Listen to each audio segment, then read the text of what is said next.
पहले इजराइल के खिलाफ ड्रोन लॉन्च किए गए।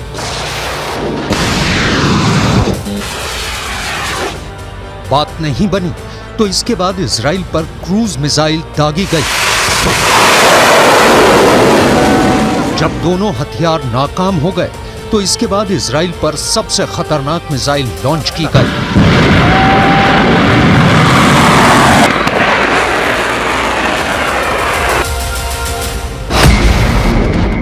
ये इजराइल के खिलाफ यमन का यलगार है। अरब देशों में यमन सबसे पहला देश बन गया है जहां के हुथी विद्रोहियों ने इजराइल के खिलाफ युद्ध का ऐलान कर दिया है।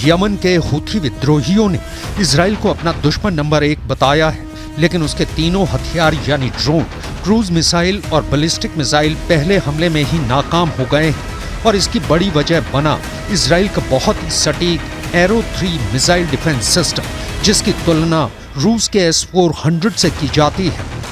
यही डिफेंस सिस्टम है जिसके बलबूते ईरान की भी मिसाइलों को रोक लिया जाएगा। इजराइल में इस बात का भरोसा रहता है जब एरो 3 मिसाइल लॉन्चर से निकलती है तो समझ लीजिए कि बैलिस्टिक मिसाइल कोई भी हो, ये लंबी दूरी की रेंज तक उसे मार गिराएगी।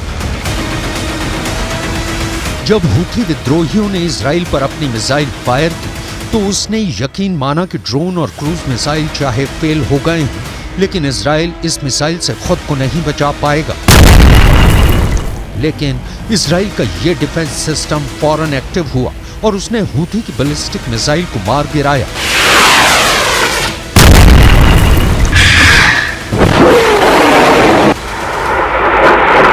הים האדום, יירטנו טיל קרקע ששוגר לשטח מדינת ישראל. יירטנו אותו על ידי מערכת הגנה לטווח רחוק, מערכת החץ.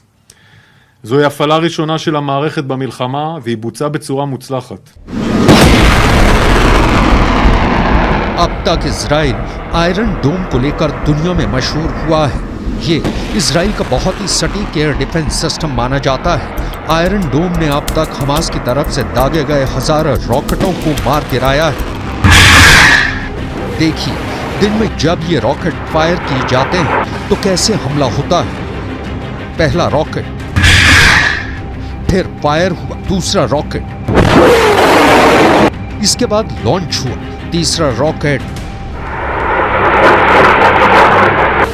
हमास के रॉकेट लॉन्च होते हुए इतनी साफ तस्वीरें। हमास एक के बाद एक 10 रॉकेट फायर करता है और फिर इजराइल के शहर टारगेट बन जाते हैं। गाजा में बमबारी के खिलाफ हमास ने अपना रॉकेट वाला गोदाम खोला हुआ है।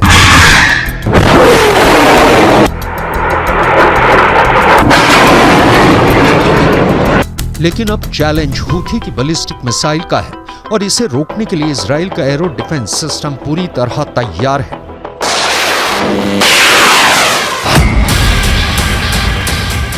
Arrow missile defence system 150 kilometre से ज्यादा की रेंज तक बैलिस्टिक मिसाइल को रोक सकता है।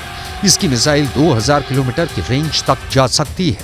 जब इसका रेडार दुश्मन की मिसाइल को ट्रैक करता है तो लॉन्चर पूरे हालात को समझते हुए सही वक्त पर जवाबी हमला करता है और एरो मिसाइल दुश्मन की तरफ से आ रहे खतरे को आसमान में ही मार गिराती है। यही एक मिसाइल डिफेंस के काम करने का तरीका होता है।